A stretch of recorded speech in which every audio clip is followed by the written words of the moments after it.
Welcome everyone to this video presentation prepared for the Data for Policy Conference 2020, entitled Knowledge Politics in the Smart City, submission number 74. My name is Timea Nochta, and I'm a research associate at the Cambridge Centre for Smart Infrastructure and Construction at the University of Cambridge. The research that I'm going to present about today has been conducted in collaboration with Dr. Noura Wahby and Dr. Jennifer Schooling. So, I live and work in the city of Cambridge, for which most of you probably have a picture in mind similar to this one. Many may also imagine traffic jams, for example, to look like this one. But the everyday reality of the city is somewhat different. So plenty of challenges exist. Rents are soaring, traffic worsening, and inequality is on the rise. Competitions to hire software engineers and biochemists is rivaled by the difficulty in finding receptionists and baristas who can afford to live in the area, just to mention some of the issues. To address some of these problems, data collection technologies, digital solutions, and analytics tools are being deployed locally, as in many other cities around the world, as part of the Smart City agenda. This growing digital layer is expected to produce better evidence for decision-making in urban planning and management, among others. Despite the seemingly new interest in data and digitalization, however, urban analytics and modeling as a way of knowing the city has a long history in Cambridge, which is perhaps not surprising given the prominent role of Cambridge University in developing this new science of cities.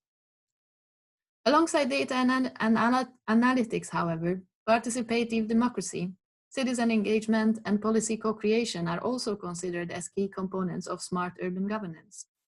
However, it remains unclear how such situated knowledge could and should interact with digital data flows in order to improve urban planning, management, and generally urban life for citizens. So our research question asks, how can and should different types of knowledge be utilized as evidence in city planning and management?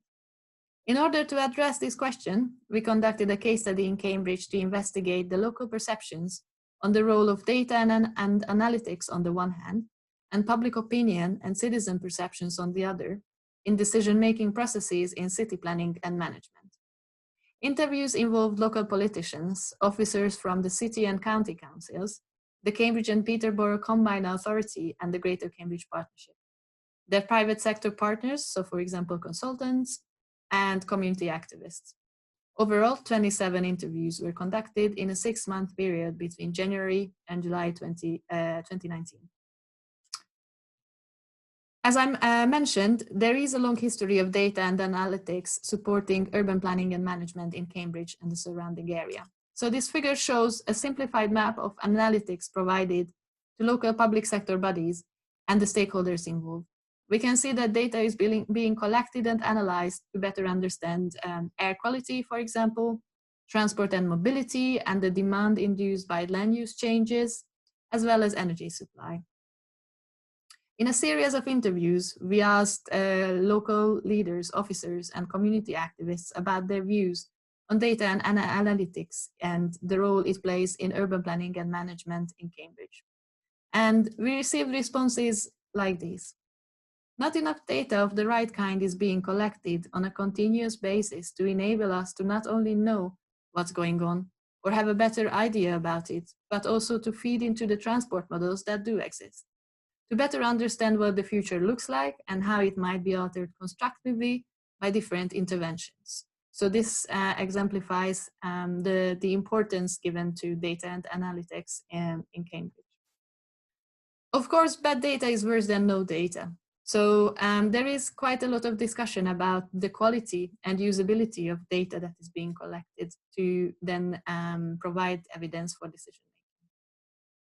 Technically, the county council owns the model, so they can take it back and they could give it to another company. But the reality is the people who understand how to use it are all employed by Atkins. This was a comment related to the difficulties encountered when trying to use different kind of software and analytics tools, which require specialized knowledge that may not be available in-house in public sector. There is a lot of data on the county council website, It's having the time and resources to access it and make sense of it all. We could probably do with the councillor's research department, commented the councillor on their interest, but difficulties encountered in using data and analytics to support their own decision-making. We then looked at how public opinion and citizen perspectives are contributing to urban planning and management decisions, and found a variety of ways in which local public bodies aim to engage and interact with the public, especially in the recent years with the establishment of the Greater Cambridge Partnership. These range from traditional service through in-person consultations and forums to using online platforms and online engagement. When we asked interviewees about the role of citizens' perspectives and public opinion in urban planning and management, we got the following responses. We also got in contact with Cambridge Independent, which is widely read by councillors and council officers, people in business. Our role is to influence the influencers, so it's trying to find ways of speaking with them, said a community activist. Cambridge is full of too many people with too much time on their hands and nothing better to do than get involved in what's not their business, which was a quotation mentioned by a community activist about a comment of a local councillor. But you, County Council, didn't ask us before you got the plans, referring to the consultation processes and the perceived meaning and usefulness of consultation processes going on between the local citizens and the local public bodies. We don't have access to the model. At the end of the day, most things come down to judgment, and you can't challenge people's judgment. You can criticize it, but you can't challenge it. Which was referring to the inaccessibility and the lack of transparency around using data and analytics to support public sector decision-making, or a perceived version of this from the community perspective. So overall, the Cambridge case study revealed that these two types of knowledges, so data and analytics and citizen perspectives, in fact constitute two separate streams of evidence with an influence on local planning policy and implementation. On the one hand, with smartification, a type of hegemony of technological expertise emerges from the sanitized processes of data, processing, and analytics.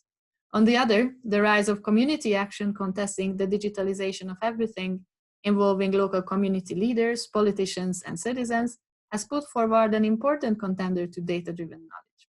However, there remains a critical disconnect between these two realms of knowledge, which is especially problematic given the tendency of data-driven smart urbanism to claim monopoly, or at least superiority over knowing, understanding, and governing the city. So why is it important to highlight, further investigate, and better understand this issue?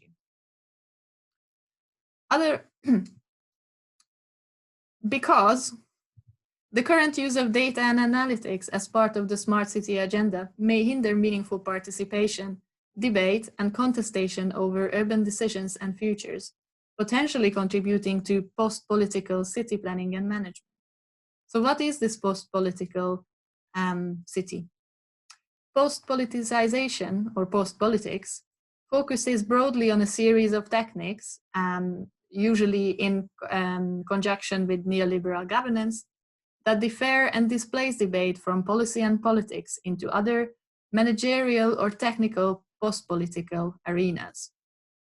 There are other relevant concepts that are relevant to post-politics and post-politicization. For example, Jacques Rancière's false consensus democracy, which focuses on the impact of limiting stakeholder involvement and scope of deliberation in order to achieve consensus in inclusion processes.